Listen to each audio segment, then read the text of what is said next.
పల్లెలంటే కష్టం చేసుకొని బతికేవాళ్ళు, మట్టి పని చేసుకొని బతికేవాళ్ళం.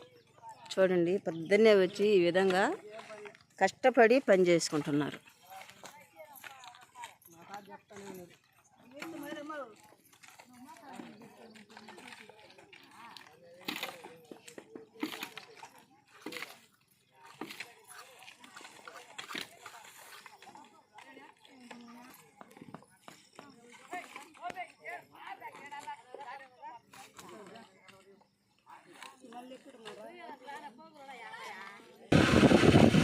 పల్లి అంటే చెప్పాను కదా, పల్లెటూరు అంటే మా ఊళ్ళంతా కష్టజీవులు, శ్రమజీవులు, కష్టం చేసుకుని బతికేటోళ్ళం. కానీ మా కష్టానికి ఫలితంగా మీరు మాకు మీ లైఫ్లో పట్టట్లేదు, షేర్ చేయట్లేదు. కొంచెం మీరు చిన్నగా మాకు కూడా సహాయం చేయండి. చూడండి, ఇప్పుడు నేను ఈ రోడ్లో పోతా కూడా ఈ తోటలన్నీ తీస్తున్నాను. ముందు కూడా తోటలు అచ్చంగా తీసాను, ఇప్పుడు కూడా తీస్తా ఉన్నాను.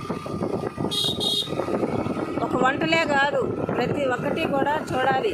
పల్లె అంటే ఎలా ఉంటుంది, పల్లెలో కష్టం చేసే కార్మికులు అంటే ఎలా ఉంటారు, పల్లె ప్రాంతం ఎలాగుంటుందో అవన్నీ కూడా మీరు గమనించుకోవాలి, చూసుకోవాలి. మాది పక్కా అడవి ప్రాంతం. మాది అడవి ప్రాంతం అయితే మేమైతే ఇక్కడ ఉండలేదు, కానీ అక్కడికి వచ్చేసాము టౌన్లోకి. కానీ మేమైతే ఎక్కువగా ఇక్కడే ఉంటాం, ఇక్కడికి వస్తూనే ఉంటాం. వచ్చినప్పుడల్లా నేను ఈ వీడియోలు తీస్తూ ఉంటాను, పెడతా ఉంటాను.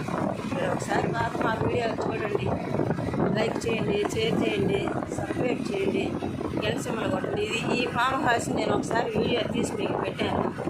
అదే దారిలో వస్తున్నాను కాబట్టి అదే చేస్తూ ఉంటాను.